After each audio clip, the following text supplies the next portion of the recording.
ആരോടും ഈർഷ്യത പാടില്ല, പക പാടില്ല.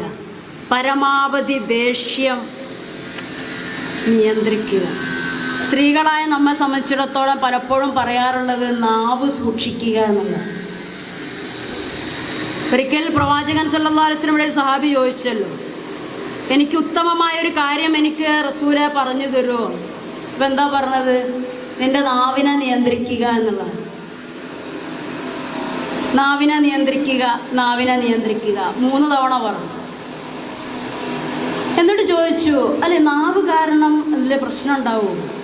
ഇപ്പം എന്താ റസൂൽ സല്ലല്ലാഹു അലൈഹി വസല്ലം പറഞ്ഞത്?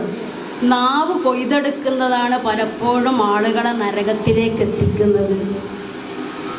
നമ്മുടെ ഒരു വാക്ക് മതി, മൂർച്ചയേറിയ ആയുധമാണ്, വാളിനേക്കാൾ മൂർച്ചയേറിയ ആയുധമാണ് നാവ്. അതിനെ പരമാവധി സൂക്ഷിക്കുക. വികാരികളാവാതെ വിചാരമുള്ളവരായി സംസാരിക്കുക. വികാരം വരുമ്പോഴാണ് പെട്ടെന്നെങ്കിലുമൊക്കെ പറയുക. അപ്പോൾ നമ്മളെ വികാരത്തെ തടസ്സപ്പെടുത്താൻ, വികാരത്തിൻ്റെ ഒഴുക്കുണ്ടാക്കുന്നൊരു സംഭവമാണ് ദേഷ്യം എന്ന് പറയുന്നത്. ദേഷ്യം പരമാവധി നിയന്ത്രിക്കാൻ എല്ലാ കാലത്തും. അതൊരു വിശ്വാസിയുടെ സൽഗുണമാണ്. ഈ ഒരു ചെറിയ സംസാരം കൊണ്ട് കുടുംബത്തിൽ തന്നെ വലിയ പ്രശ്നങ്ങളുണ്ടാവും. അതുപോലെ തന്നെ നമ്മൾ ശ്രദ്ധിക്കേണ്ട മറ്റൊരു കാര്യം, നമ്മുടെ പങ്കാളി, അതായത് ഭർത്താക്കന്മാരോട് അനാവശ്യമായ വാക്കുകൾ, ചെറിയൊരു വാക്കായിരിക്കും വലിയ പ്രശ്നങ്ങളുണ്ടാക്കും. അത് പിന്നീട് പലതരത്തിലുള്ള പ്രശ്നങ്ങളിലേക്ക്, ഭവിഷ്യത്തുകളിലേക്ക് നയിക്കും.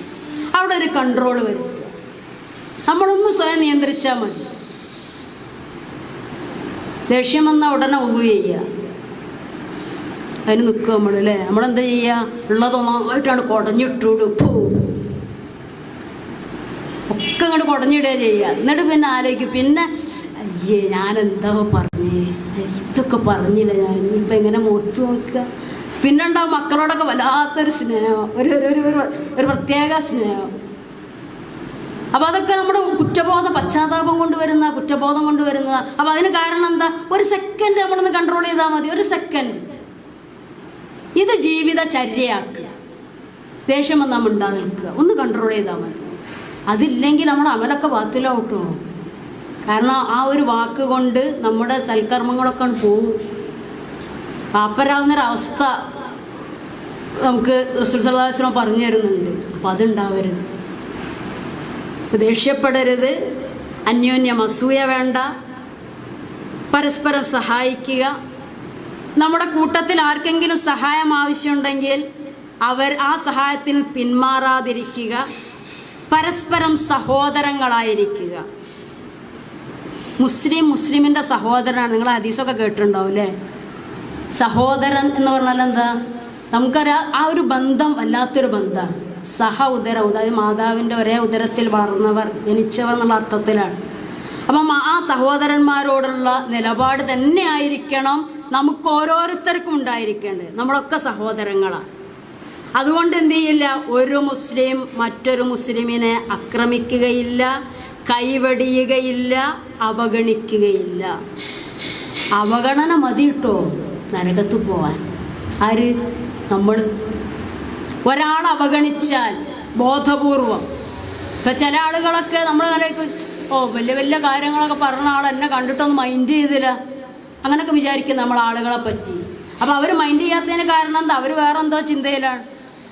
അപ്പം അങ്ങനെയല്ല, ബോധപൂർവം അവഗണിക്കുകയാണെങ്കിൽ അത് മതി നമ്മുടെ കർമ്മങ്ങൾ പാഴാവാൻ.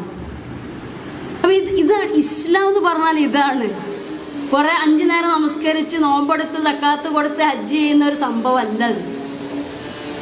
ഇതൊരു ജീവിത പദ്ധതിയാണ്. അവരുടെ ജീവിതത്തിൽ തെളിമയുള്ള ജീവിതമാണ്, കറകളഞ്ഞ ജീവിതമാണ്. അള്ളാഹു പറഞ്ഞതനുസരിച്ച് എല്ലാവരെയും ചേർത്ത് പിടിച്ചുകൊണ്ട് പരസ്പരം കരുണ കാണിച്ച് ആരുടെ വളർച്ചയിലും അസൂയയില്ലാതെ അങ്ങനെയൊക്കെ മാനസികമായ അവസ്ഥ ആലോചിച്ച് നോക്കൂ. എന്തൊരു സുഖമായിരിക്കും ആ ജീവിതത്തിന്.